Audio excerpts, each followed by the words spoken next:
Durikko sitti meeramanii akka kookaatti dur akka hoolaatti naqalatanii akka kookaatti naqatanii yoo barbaadan na dhuganii yoo barbaadan na nyaachaa kan turan tajaajiltoota. Maa hojii gidduu isaanii buuteeti abbaan waamichoo waaqayyoodha. Tajaajila kee bareechitee akka waaqosi keessa itti kadhattee itti laattee erga sanaa booda immoo laphee dheebdeen jiraattu kan si waame waaqayyoodha. Namnoo kan si barbaadu dubbii waaqayyoofi. Guyyaa tokko na yaadadha karaan isa dhugaan isa kamii kan jedhuun dubbadhe. Liisni. Barsiisaadha guyyaa sanbataa ayyaana wayii natti fakkaata. Uummanni cabbii ala mana dhaabataa karaan dhugaan isa kamii kan jedhu ergiin dubbadhe booddee haasa'ee ergiin haasa'ee booddee tokkummaa ijaaruu yookaan immoo jaalala kiristaanummaa gidduu jiru kan jedhuun haasa'ee Kristaan jaalala keessaa immoo tokkummaa keessaa immoo uummata islaamaa kan amma dirakirra dhaabbateen fakkeenya fuudheen dinqisiifadhe beektaa.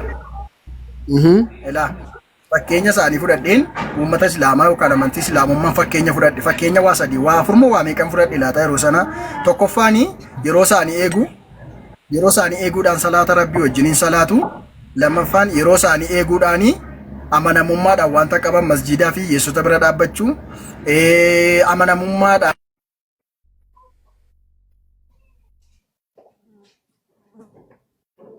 Hello. Jinni dammoo kan jedhuun fakkeenya kaaseenan dubbadhe. Amantuu samanuu baattus uummanni bal'aadha. Dubaan naqanii qoxaarimaa biraatiin irratti cufan.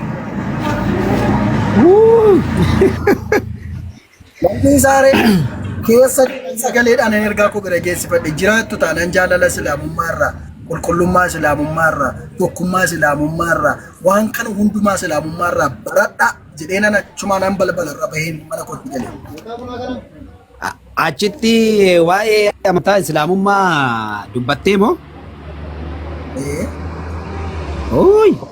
Ilaagaa maalidha beektaa addoo wanta ati jette kun tariiti asirra dubbachuun gaarii mitiif malee tariiti kan akkana fakkaatu bal'aa qabaachuu danda'a. Garuu maalidha inni silma isaa gaafa hojii tajaajila kanaatti gaafa dhuftu maal keessa darbu akka maltu namaaf miti namni gaarii naa deebisaaf miti namarraan argadhaaf miti tajaajila kan tajaajiltu yookaas namni harkasii faareebuufi miti washabaa miti dhugaa tajaajilaa yoo fudhatte ammas kun tajaajila kan irra jirtu sooma wanti hin qabu kaarri rabbii tokkicha. Innaa gaafa wanta kana fudhattu jaroonni kun sinsimatani jaroonni kun si fudhachuu dhiisuu danda'u garuu hunduma amantaa sanaa miti kan sin fudhanne. Inni kaan saatii eeggata. Ani fakkeenyaaf akka ati jettu kanatti otoon sii kaase yoo kallattiidhaan daqiiqaa keenya gidduu galeeffannee ammas gidduutti seetana sifattee dhukkubsataaf kadhattee yoo kallattiin fixuudhaa baattee birrii 500 kaffaltaa yoo daqiiqaa 2 ga'ee 3,000 kaffalta yeroo naan jedhanu kolfeetan dhaabadhee tajaajilee dhuma irratti hookaa birricha jedhee kenninaan garuu narraan fuune. Maaliif hubannaan dhala namaa tokko miti yaaduun dhala namaa tokko miti garuu kanaaf jedhee hin sokkine yeroo itti immoo kallattiidhaan bu'umsa bal'aadhaan yeroo wallaansoon ta'ee jira yeroo itti ciisee wallaanamee jira haa ta'u garuu kanaaf dhiisee hin sokkine maalti kiristoosii yookaas waaqayyoon yesuus kiristoosii yookiis dhugaan ilma waaqaa isa ta'e maalti keessa kootii butuu danda'a namarroo miti kanaa wajjin walqabeetan kallattiidhaan itti cichee. Innaa ati macaafa ni hubatta, macaafa ni beekta, macaafni akkam akka ta'e ni beekta. Amantaa waaqa tokko, waaqayyo tokko hin fuudhu, hin dhalchu, waaqayyo kallattiidhaan nama miti hin rafu, hin mugu jedhu ni beekta. Amma asittis beekta turte, iddoo jirtuttis beekta turte. Garuu ammoo namoonni tokko yoo fudhatte waaqa haaraa akka argametti yeroo kaasan jira. Jechuun hubannaa bal'aa gadi fagoo isaa wanta dubbachuun itti ulfaatu yookaas immoo bira hin ga'inii fi waaqayyo kun bakka kiristaana keessatti garbiraa ortodoksii keessatti garbiraa musliima keessatti garbiraa akka ta'etti annaawunsi godhanii kallattiidhaan harbeessanii kan dubbatan ni jiru. Kanneen kana irra immoo waaqayyo inni jedhamu kun takkaa hundumaaf aduu baasa, takkaa hundumaaf dhiisisa, takkaa hundumaaf yeroo laata, takkaa masanatti jiraata. Kanaa wajjin wal qabnee yeroo laalle fakkeenyaaf dhugaan dhugaadha gaafa jennu tokkodha nu. qajeelinaaf gaarummaa rabbii gaafa barsiifnu gaafa fudhannu tokko dha'u. Garuu maalidha inni addummaan isaa? Fakkeenyaaf quraana amma tokko yoo kan na barsiisu jiraachuu baateeyyuu afaan Oromoo isaa harkaan qaba waan ta'eef nan dubbisa. Of eeggannoon barbaachisaa akka ta'e, qulqullummaan barbaachisaa akka ta'e, haqi barbaachisaa akka ta'e ni dubbata quraanni jechuudha. Haa ta'u quraannaa dubbatu malee mirga cubboo hojjedhu jedhu irraa ka'umsa iyyamu hin qabu quraanni. Dalga hojjedhu kan jedhu hin qabu quraanni. Falfala akka namatti gootu hin fedhu quraanni. Akka kallattiin namatti darbitu hin fedhu quraanni. Macaafa yeroon dubbisus kanuma. Ani gaafan kana dubbise kiristaanummaa ofitti hammadhee musliimummaa achi qabuuf miti.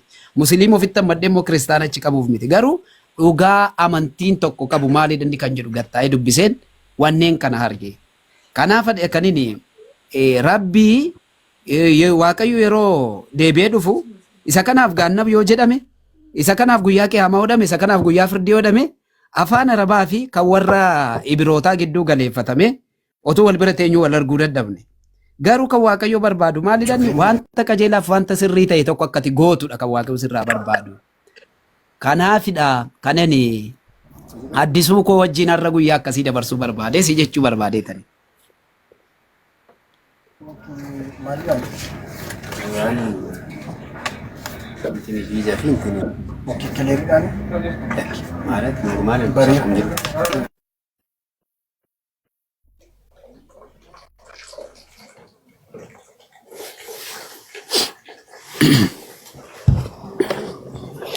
Kanaaf addisuun egaa hojiirra hojii xixinnoo si qabateera. Innaa dhugaa jiru kana fakkeenyaaf namoota barumsa amantaa islaamaa bal'aa fudhatanii hordofaa jiran wajjin baay'een jiraadha. Hawaasummaa gaarii hin qaba, jireenya gaarii hin qaba. Walfalmii bal'aa hin qabnu, isaanis koorratti hin qabani. Garuu wanti barbaachisaa ta'e inni rabbi barbaadu maal akka ta'e irratti walii galla. Kan walii nu galchu bal'aan jira, baay'een jira. Walii nu galchu bal'aan jira, baay'een jira. Maaliif kookaa hin dhudhu? Maaliif waan siilaannu hin nyaattu har'a nu wajjini?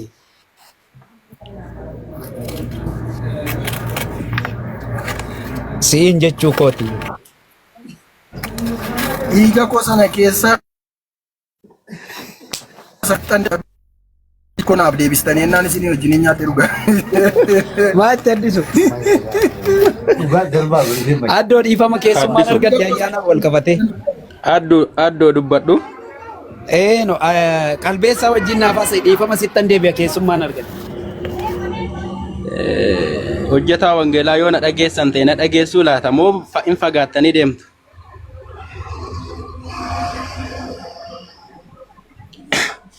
Dhaga'ullee naa baatanii addisuu yaa'u ani garuu nama amma kee ga'u miti. Dura garaa makiyyattiin sitti haaraa ture dhugaa waaqayyooti. Erga guyyaa tokko viidiyoo waa'ee keetii turtii waldaa keessa waan viidiyoo xiqqoo wayii hojjattee gallakkifte irraa kaasee baay'uma tokko sin mararfadha. Achi irratti illee viidiyoo sana boo'ichaan dhaggeeffadhee xumureera. Baay'uma tokko sin kabajadha sababii amantii kana dhiiftee yookaan sababii Kiristoos hin dhiiftee gara sana dhaqxeef waan si jibbu hin qabu. Koomentiidhaan illee waan si arrabsu hin qabu dhugaa. Anamma namicha amma hojjetaa wangeelaa kanarraa nama kanarraa waan baay'ee tokko baradheera. Warri illee as teessan kun nama 130 karaa qajeelaa tokkoon karaa eebbifamaa tokko yaada akka nama barate tokkotti wantoota jiran waliin dubbatanii walii galuun osoo danda'amu arrabaan walitti deemuun gara kamittuu qulqullummaa namaan fidu. Warra musliimas yoo ta'e warra kiristaanaas yoo ta'e wal arrabsuun dadhabina namaa fida malee waan qajeelummaa namaan fidu wal hubachiisuu hin dandeenyu numayyuu caalatti yookaan an addisuu hubachiisuudhaaf kanan ka'e yookaan inni na hubachiisuudhaaf kan ka'e sababii arraba keessaniitiin namni walii galuu dhiisuu danda'a. Nama arrabsuun nama guddaa nama hin taasisu. Akkasiidha nama akkasiitti waan jettanii koomentii wal gootan kana gama amantii lachuutiin su'aa fi dhugaa waaqayyoon akka kiyyatti baay'ee tokkoon jaaladha. Yoo danda'ame namni yaadaniin karaa waan keessa isaatti hubatee jiru karaa qajeelummaa tokkoon karaa obbolummaatiin dubbatee wal hubachiisa malee namni nama arrabsee waa nama hubachiisu hin jiru. Tokkoffaa akka amantii keenyatti nama arrabsuun mataan isaa si olitti akka nama geessu gooftaan keenya Yesuus Kiristoos nu barsiiseera waan ta'eef obboleessa keenya akka kiristaanatti warri arrabsaa jirtan osoo dhiiftani sinumatu mataa keessantu itti gaafatama waan ta'eef Ani amma macaafa irraa kanan baradhe diina keenya fiyyuu kadhachuu akka qabnu gooftaan keenya Yesuus Kiristoos nu barsiiseera. Isin immoo ijoollee eenyu taatanii akkana baatanii arrabaan nama mucuq akka gochaa jirtan ani hin beeku. Eessaa akka dhuftan ani hin beeku. Innaa itoo rukutanuutu maal godhanu akka kanatti Kiristoosin nuuf jedhe akka kana ta'e akka kanatti baddaa bu'ee maal godhe akka kanatti miidhame isa jennu kana nuti immoo ganaas garagalchine akka waan Yesuusif dubbachuu keenya yookaan Yesuusin humnaan siduu kan jedha akka jechuu keenya ho'i fakkeessuudhaaf arrabaan akka kanatti namatti dhuftu. Eessaa akka taatan baay'ee isaa nama rakkisu. Na obboleessa keenya narrabsina kaleessa mana keenya ture har'ammoo sababii mana keenya deemeef waan nuti akka kanatti itti dullee arrabsinu hin jiru. Obboloonni musliimotaas immoo arrabi barbaachisaa miti. Waan hubattan yookaan waan beektan tokko nutillee waan beeknu tokko karaa nagaatiin walitti yoo finnee wal hubachiifne akka kanatti tokkoffaa boqonnaa sammuu keenya argan. Nama wajjin wal arrabsitee galtee manatti musliimallee taate dhugaa kiristaanallee taate boqonnaan natti argattu hin jiru. Inumayyuu cinqii argattan dhiphatta malee. Kanaafiyyuu yoon beekne ta'ee akka kiyyatti dakataati dhaggeeffadha. Cal jedhaati zimmiidhaa dhaggeeffadha. Namni hin beekne dhaggeeffatee waa baruu hin danda'a. Yoo sammuu qullaa ta'an immoo nama arrabsuudhaan wanti dhufu hin jiru.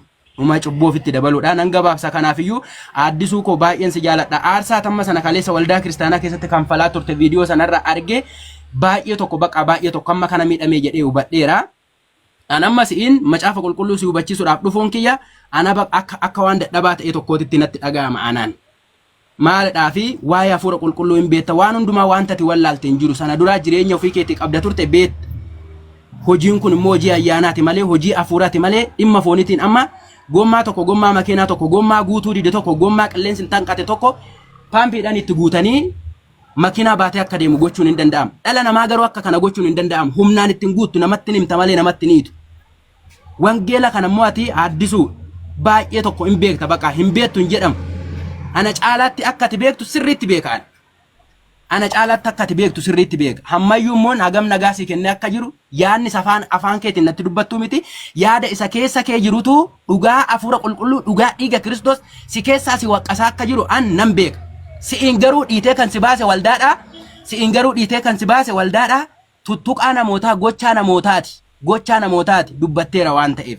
Kaleessa yeroon akka kana ture eessa turtan akka kanatti maal jecha akka turte viidiyoo kee dhagaan ture waan ta'eef ani addisuun Kiristoosin Yesuusin haa hubatu jedhee macaafni haaraan kan biraa qabadhee fuula kee dura dhufu jiru. Kiristoosin Yesuusin sirriitti bareechitee beekta namni akka keeyyuu Kiristoosin Yesuusin beeku hin jiru. Innaa maalidhaa? Waaqayyoon si haa gargaaru obboleessa koo yoo waaqayyoon nama gargaare malee waan danda'amu hin qabu kuni waaqayyoon si haa gargaaru. Ani amma xiksi haaraa Maatiyos haaraa Yohaannis haaraa fidee dhufu hin jiru. Kiristoos Yesuus kun jireenya akka ta'e isaan malee daandiin gara abbaatti geessu akka hin jirre sirriitti nan beeka ani. Garuu maal bakka nuti qabeenyi dheeres uummanni namaa haasaa dheeraan jaallatu beektaa. Gaggabaabsee keessa galee barbaada. Miira keessa galtee waa lama sii deebisuu barbaada qalboo. Thank you. Yeroo jalqabaa Pheenxee keessas ta'ee musliimas ta'ee pheenxee afaan nagaa dubbattu yeroo jalqabaan argi. Yeroo jalqabaa pheenxee keessa ta'ee achi keessas islaama ta'ee ba'ee pheenxee afaan nagaa dubbattu yeroo jalqabaa na mudate. Qalboo thank you galatoom. Miyuutii irraa kaafattee gaaffii kana qofa naa deebista. Miyuutii irraa kaafadhu. Gaaffii kana qofa naa deebisi. Baay'ee haasa'uun barbaada. Waa lama bichaan dubbadha waan ta'eef. Saboodaa ustaas fa'itti dabarsina. Qalbeessa miyuutii irraa naa kaafadhu. Qalboo miyuutii irraa naa kaafadhu. Koppi linkii sheeriin hin jiru baay'ee. Qalbeessa miyuutii irraa naa kaafadhu kaa. Miyuutii irraa kaasi maayikii irraa kaasi. Bu'uun qabdu. Bu'uun qabdu. Bu'uun qabdu. Salaam.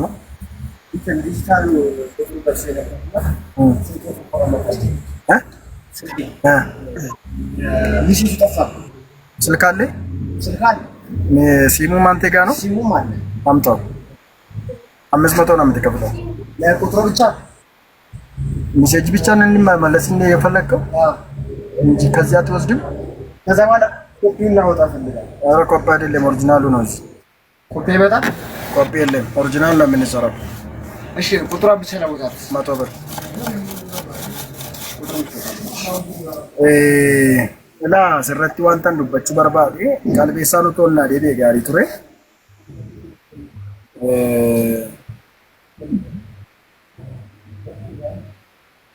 Ustaaz hin baatammoo jirtu moo as kottu deebi'e?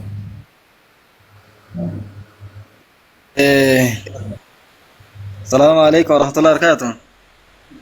Wa alaikum assalaam wa rahmatullahi wa barakaatuh.